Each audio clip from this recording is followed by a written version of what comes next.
বর্তমান সমাজে অনেক এরকম ডাক্তারকে দেখা যাচ্ছে যারা কিনা বলছে যে ওয়ে প্রোটিন বা এমনি প্রোটিন সোর্স যদি আমরা নিই তাহলে নাকি আমাদের কিডনিতে এফেক্ট হতে পারে বা কিডনি আমাদের ফেলিয়ার পর্যন্ত হয়ে যেতে পারে।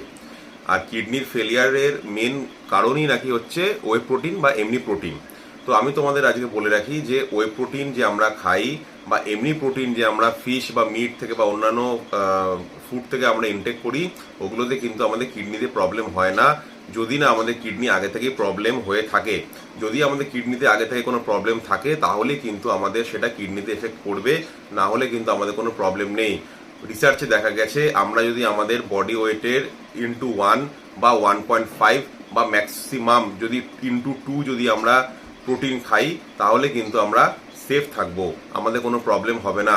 যেমন আমার বডি ওয়েট যদি সাপোজ 90 কেজি হয় তাহলে কিন্তু আমি ইন্টু 1 মানে 90 গ্রাম প্রোটিন খেতে পারবো, বা 1.5 90 ইন্টু 1.5 বা ম্যাক্সিমাম 2 90 ইন্টু 2 আমরা এই প্রোটিন কোয়ান্টিটিটা পার ডে কিন্তু আমরা নিতে পারি যদি না আমাদের কোনো কিডনিতে প্রবলেম হয়ে থাকে। বর্তমান যুগে বা এটা আগে থেকেও চলে আসছে যে আমরা যারা ইন্ডিয়ান তারা কিন্তু যখনই আমরা কোনো মিল নিই, লাঞ্চ বা ডিনার বা ব্রেকফাস্টেও যাইনি, তাতে কিন্তু আমরা ভোরে ভোরে খালি কার্বোহাইড্রেটসই নিই।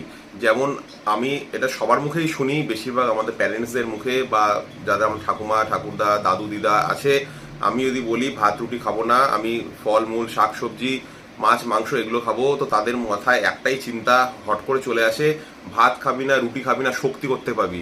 আমি বলে রাখি শক্তি কিন্তু ভাত রুটিতে থাকে না। ভাত রুটি খেলে কিন্তু ডাক্তারের কাছে যাওয়া কনফার্ম, ভাত রুটি খেলে কিন্তু হসপিটালে অ্যাডমিট হওয়া কনফার্ম।